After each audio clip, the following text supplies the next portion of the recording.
9월의 두 번째 주일입니다. 사도행전 9장 1절로 7절까지 성경입니다. 오늘은 함께 나눌 말씀이요, 바울이라는 사람의 믿음과 삶에 대해서입니다. 바울이라는 이름은 로마식 이름이고 히브리식으로는 사울입니다. 오늘 본문에는 사울로 많이 나옵니다. 그러나 주로 불릴 때는 바울이라고 불립니다.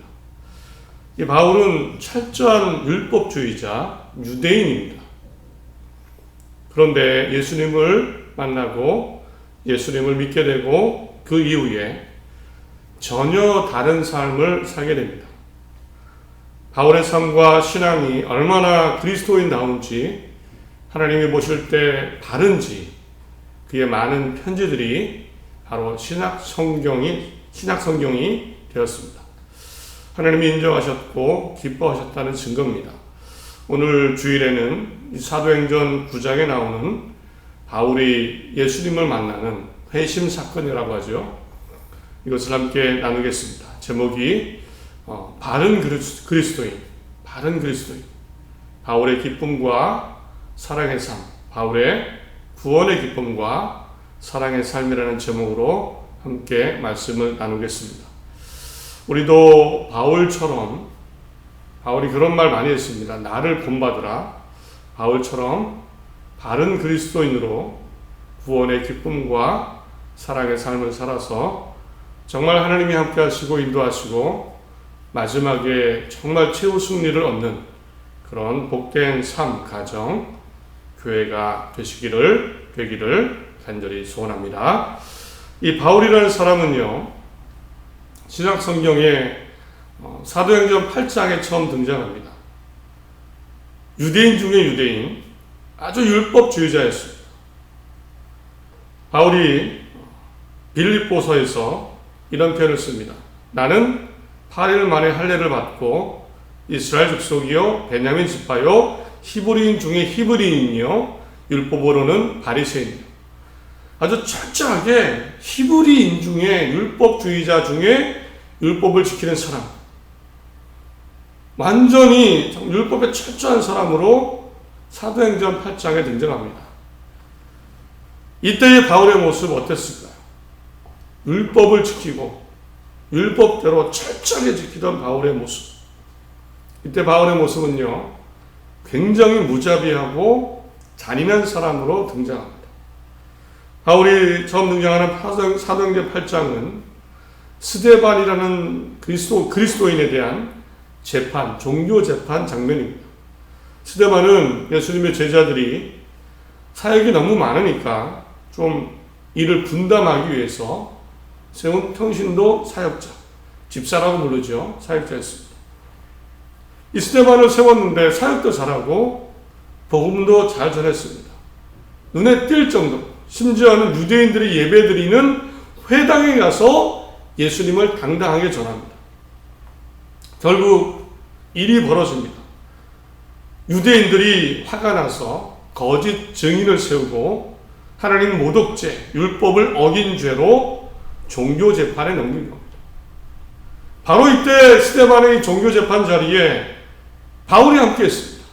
철저한 유대주의자, 율법주의자, 그리고 잔인한 모습으로 등장합니다. 바로 바울은 스데반의 사형 선고에 찬성, 동의표를 던집니다.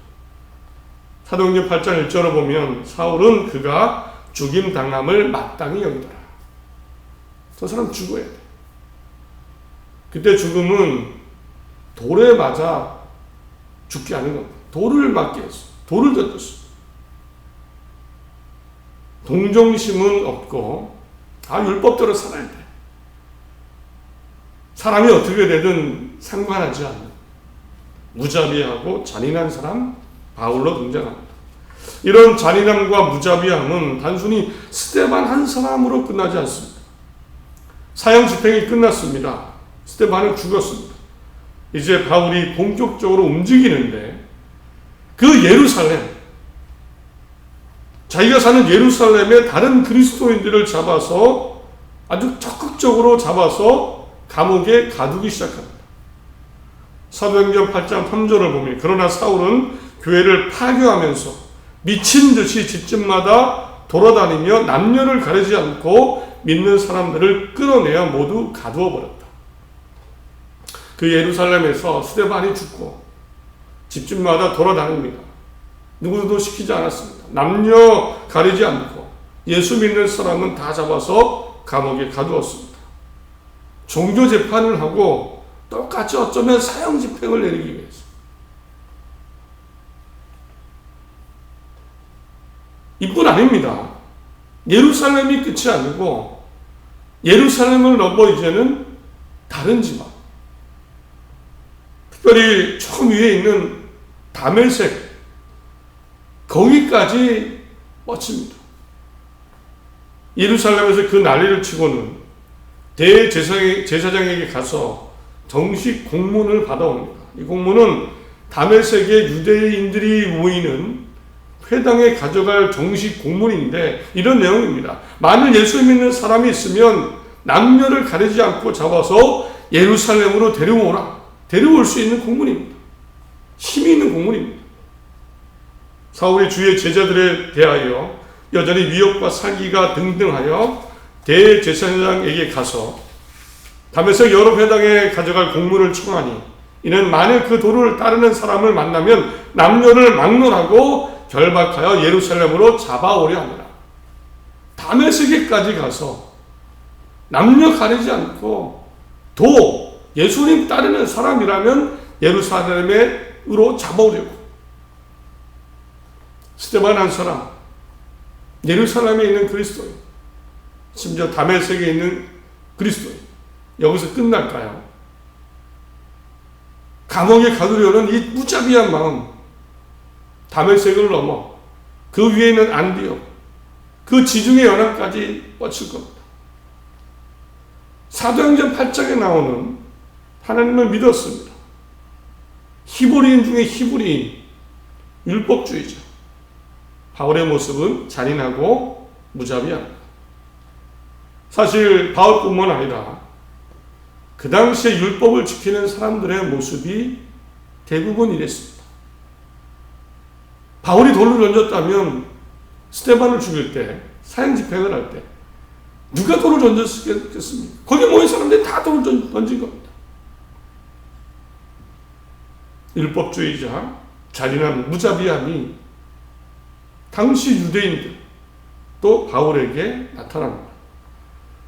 그런데 이런 무자비한 바울, 한 가지 사건을 경험합니다. 바로 그 공문, 다메섹에 가져갈 공문을 가지고 다메섹으로 가다가 바로 예수님을 만나게 됩니다. 기독교인들을 잡아들일 수 있는 공문을 받아가지고 다메섹으로 가는 길에 눈을 뜨지 못할 아주 밝은 빛을 보게 됩니다. 마주하게 됩니다. 바로 예수님이 이 바울 앞에 나타나신 겁니다. 사울이 길을 가다가 다메섹에 가까이 이르더니 호련히 하늘로부터 빛이 그를 둘러 비추니라.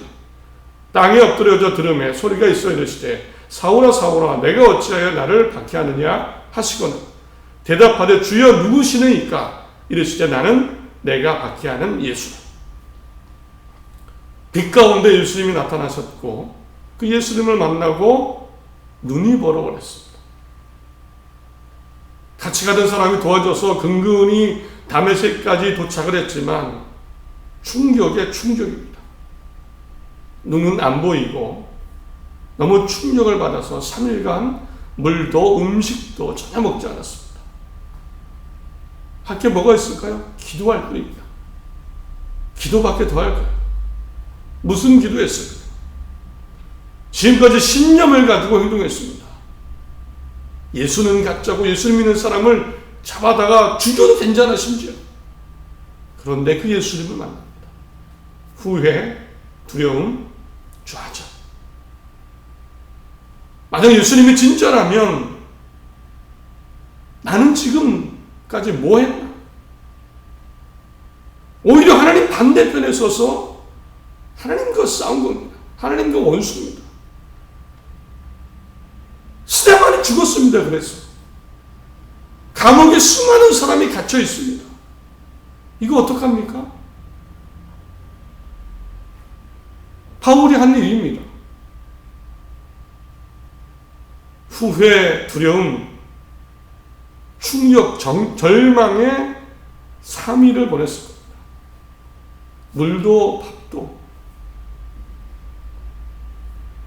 먹지 않았습니다. 먹지는 못했겠죠.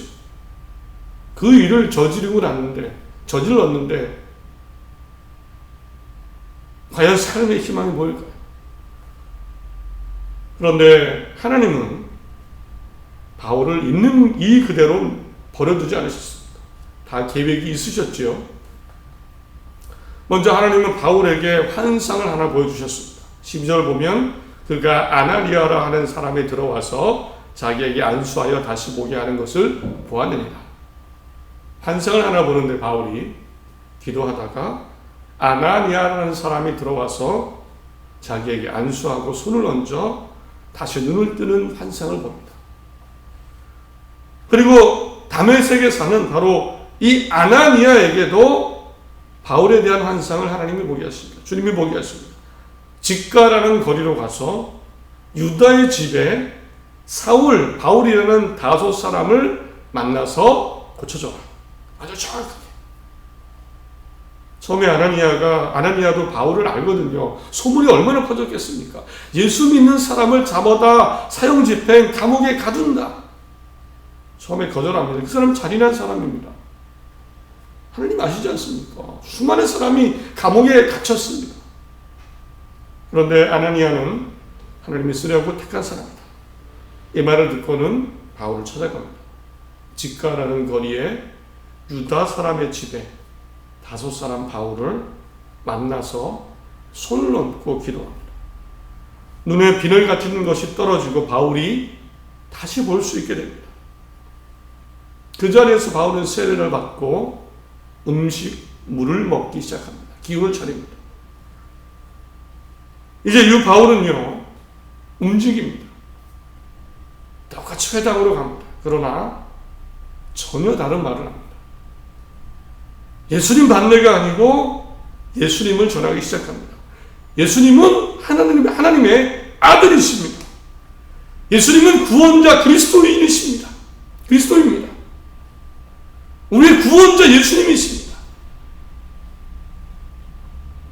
당당하게 외치고 다니자 이번에는 다른 동료 유대인들이 바울을 죽이려고 계획을 세우기 시작했습니다. 이때부터 바울이 쫓겨다니죠. 바울은 굴하지 않습니다. 그 이방 지역을 다니면서 죽음을 두려워하지 않고 복음을 전합니다. 그의 많은 편지들이 그 이후로 하나님의 뜻에 맞았죠. 신약 성경이 되었습니다. 하나님이 바울의 믿음과 삶을 기뻐하셨다는 건 분명합니다. 그 삶과 그의 믿음의 고백이 신약 성경이 될 정도로 하나님이 인정하시고 바른 믿음이었고 삶의 모습이었습니다. 이제 생각해 볼 것이 있습니다. 새롭게 변화된 바울의 삶과 믿음입니다.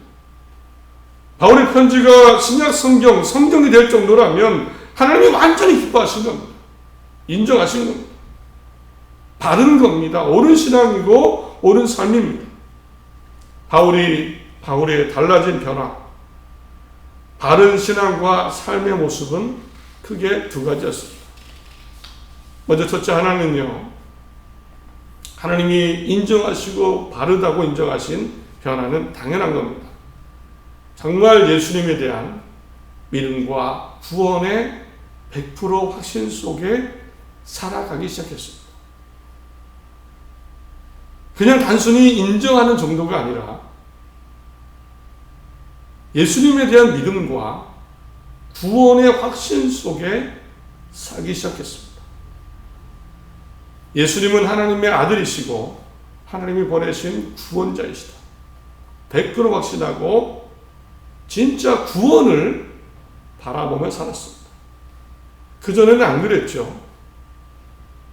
바울의 이 구원과 이 확신이 있으니까 삶에 대한 태도도 바뀝니다. 고난, 박해, 배고픔, 매맞음, 추위, 헐벗음, 죽음의 위협까지도 두려워하지 않습니다. 그래서 삶에 기쁨이 있었습니다. 기쁨이 있었습니다. 삶에 힘이 있었습니다. 결코 기죽지 않았습니다. 기쁨과 평안, 소망이 따라다녔습니다. 삶에 당당했습니다. 자랑했습니다. 바울의 편지 중에 기쁨의 편지라는 별명이 있는 빌립보서가 있습니다. 4장밖에 안 되는 짧은 성경인데 기뻐하라는 말이 무려 10번이나 나옵니다. 기뻐하라, 당당하게 살아라 얘기합니다. 그런데 이 빌립보서 어디서 썼을까요, 바울이? 바로 로마 감옥에서 썼습니다. 빌립보서는 옥중서신입니다.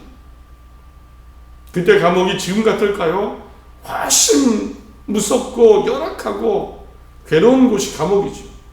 그 감옥에서 기쁨의 편지라고 별명이 붙은 빌립보서를 쓴 겁니다. 내가 기뻐한다. 바울의 진정한 신앙과 믿음, 삶의 모습, 구원의 확신과 당당한 기쁨의 삶이었습니다.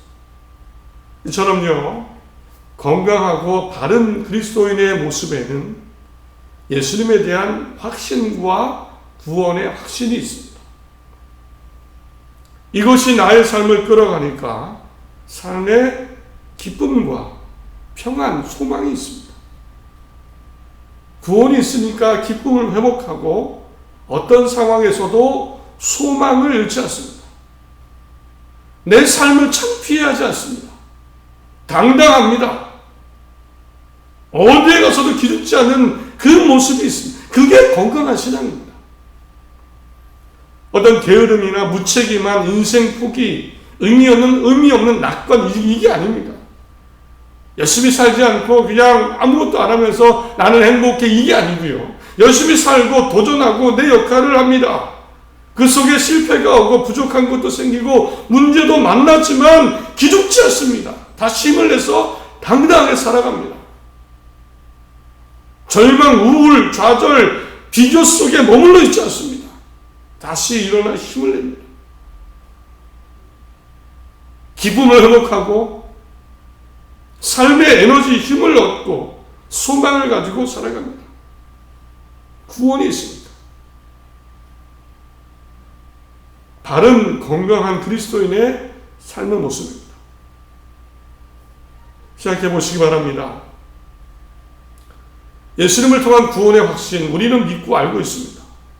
얼마나 내 삶을 이끌어갑니까? 그 가운데 기뻐하고 소망을 갖고 당당함과 자신감으로 살고 있습니까? 마태복음 13장, 천국은 마치 밭에 감추인 보화와 같으니 사람이 이를 발견한 후 숨겨두고 기뻐하며 돌아가서 자기 소유를 다 팔아 그 밭을 찾느니라. 기뻐하고 돌아가서. 세상을 살다 보면 구원이 보이지 않고 세상이 더 크게 보일 때가 있습니다. 자신감을 잃기도 하고 경쟁 속에 지치기도 합니다. 옛날에는 당당했는데 자신이 있었는데 그런 일들을 경험하죠. 그러나 진정한 그리스도인의 모습, 건강한 그리스도의 모습은 세상이 아니고요. 세상은 잠시죠. 구원 가운데 당당한 겁니다. 자신감 있게 구원을 기억하며 소망하며 오늘의 삶을, 지금의 삶을 살아나가는 겁니다. 이 건강한 믿음의 모습, 기쁨의 모습, 평안의 모습, 소망의 모습을 회복하시기 바랍니다. 누구 앞에서도 어디 있어도 어떤 일을 만나도 당당함과 기쁨과 소망 가운데 바른 그리스도인으로 살아가는 모두가 되시기를 간절히 바랍니다. 또 하나 바울의 변화, 하나님이 기뻐하시고 인정하신 놀라운 변화가 하나 있습니다. 건강한 바울의 증거, 바른 바울의 믿음의 증거가 있습니다. 바로 사랑입니다. 처음에 말씀드린 대로 사도행전 8장까지 바울은 잔인한 바울입니다. 감옥에 사람을 가두고 그 인생이 파괴되는 가정이 망가지던 신경 쓰지 않았습니다. 돌로 사형 집행을 하는데 찬성을 하고 남녀를 봐주지 않았습니다. 바울이 나중에 디모데전서에 이런 표현을 합니다. 다 자신에 대해서 죄인 중에 내가 괴수다. 그냥 하는 말이 아닙니다. 다 죄인이죠. 나는 죄인 중에 죄인입니다. 죄인 중에 나쁜 괴물입니다. 그냥 하는 말이고 아니고 진짜입니다. 스데반을 그렇게 만들고 예루살렘에 있는 그리스도인을 다 잡아놓고 다메섹에 있는 사람들까지 잡아오려고 거기서 멈추지 않았다면 어디까지 갔을지 모릅니다. 죄인 중에 괴수다. 맞는 표현입니다. 그러나 9장에 예수님을 만나고 구원의 확신 가운데 새로운 사람이 되었습니다. 그리고 그의 삶에 놀라운 변화가 있는데 바로 사랑이 가득했습니다. 스데반에게 돌로 치는 사형의 찬성표를 던진 사람, 그가 사랑장이라고 불리는 고린도전서 13장을 씁니다. 내가 사람의 방언과 천사의 말을 하더라도 사랑이 없으면 소리나는 구리와 울리는 꽹과리가 되고 내가 예언하는 능력이 있어 모든 비밀과 모든 지식을 알고 또는 산을 옮길 만한 모든 믿음이 있을지라도 사랑이 없으면 내가 아무것도 아니요. 그런즉 믿음, 소망, 사랑 이 세 가지는 항상 있을 것인데 그 중에 제일은 사랑이다. 바울이 이런 말을 합니다. 산을 옮길 만한 믿음, 예언을 하더라도 아무 소용없다. 그 중에 제일은 사랑이다. 실제로 이 사랑의 마음으로 아주 열심히 사람들을 도우며 살았습니다. 바울이요. 부자 교회를 만나면, 부자 교회가 있으면 연봉, 구제금 부탁을 했습니다. 모아서 가지고 와서 가난한 예루살렘 교회, 가난한 성도를 도왔습니다. 선교 여행을 간 이유 중에 하나였습니다. 그 연보, 헌금, 부재금을 받아서 전달하는 이유도 있었습니다. 도망친 노예 오네시모를 얼마나 정말 애틋하게 바라보고 귀하게 여겼습니다. 바울의 놀라운 변화, 사랑이었습니다. 하나님이 인정하신 모습, 사랑이었고 사랑의 실천이었습니다. 이처럼요, 건강하고 바른 그리스도인의 모습의 증거는요, 사랑입니다. 그 사람의 믿음이 진짜냐? 그 기준, 사랑입니다. 어떤 사람, 어떤 가정, 어떤 모임, 어떤 일, 어떤 교회, 그게 옳은가, 바른가, 건강한가 검증하는 방법이 있습니다. 사랑이 있는가를 보시면 됩니다. 사랑이 있는가. 목사, 장로니까, 교회니까, 기독교인이니까, 심지어 하나님 믿으니까 이것은 기준이 아닙니다. 행함이 없는 믿음은 죽은 믿음입니다. 내가 기도하니까, 예배하니까 내가 옳다? 이것은 절대 기준이 아닙니다. 돌을 던지던 사람도 스데반에게 기도했습니다. 회당에서 열심히 예배드렸습니다. 바울은 누구보다 열심히 기도했고 예배드렸습니다. 사랑이 없었죠.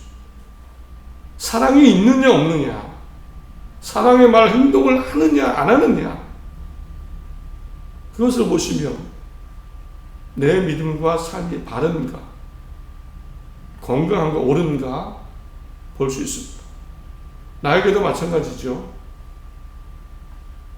나에게도 마찬가지입니다.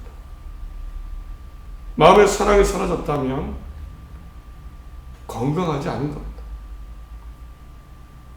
내 믿음조차도 건강하지 않은 겁니다. 이제 생각해 보십시오. 사랑이 있습니까? 사랑하려는 마음이 있습니까? 우리 가정에는, 부부 사이에는, 가족 간에는, 이웃 간에는, 우리 교회에는, 교우 간에는 사랑하려는 마음이 있습니까? 그게 있다면 그 교회는 괜찮습니다. 그렇게 만들어 가야 됩니다. 더 많이. 세상에서 나의 일, 나의 행동에는 사랑의 행동이 있습니까? 완벽할 수도 없지요. 사실 사랑은 힘듭니다. 사랑은 매우 어렵습니다. 상대방이 사랑을 아무리 줘도 기대만큼 오지 않는 경우가 많기 때문입니다. 그러나 사랑이 있다면 나는 바르게 살고 있는 겁니다. 하나님 보실 때. 당당해도 됩니다. 기죽을 필요 없습니다. 어떻습니까? 사랑이 있습니까? 말씀을 맺습니다. 우리 모두 가정과 교회, 내 인생 가운데 바른 믿음, 바른 삶을 채워가시기 바랍니다. 구원의 확신과 사랑의 삶 가운데 내 모습을 만들어 가시고 그 안에 기뻐하시고 소망을 갖고 사랑을 자신 있게 당당하게 더 넓혀 가시기 바랍니다. 쉽지 않지요? 어렵습니다. 그래서 서로 지켜줘야 됩니다. 격려해야 됩니다. 예수님 믿으니까, 구원이 있으니까 우리 힘을 냅시다. 믿음으로 확신 가운데 당당하게 삽시다. 격려해 주는 겁니다. 세상 살다가 분노하고 실망하고 좌절하지만 격려해 주는 겁니다. 사랑이 있으니까, 사랑하며 사니까 잘 살고 있는 겁니다. 격려하는 겁니다. 이런 가정, 삶, 교회로 함께 만들어 가기를 소원합니다. 이게 아니면 사실 우리 모임이 의미가 없죠. 이런 하나님의 기쁨이 되는, 마치 바울의 편지가 성경이 된 것처럼 우리의 삶과 모임이 또 행동이 하나님이 기뻐하시고 인정하시는 정말 믿음의 모습, 정말 하나님이 기뻐하시고 인정하시는 진짜 바른 삶과 믿음의 모습 되시기를 바랍니다. 하나님이 함께 하시고 하나님 앞에 섰을 때, 그래도 내가 맞게 살았구나 실제로 확인하는 최후의 승리자들 다 되시기를 간절히 바랍니다.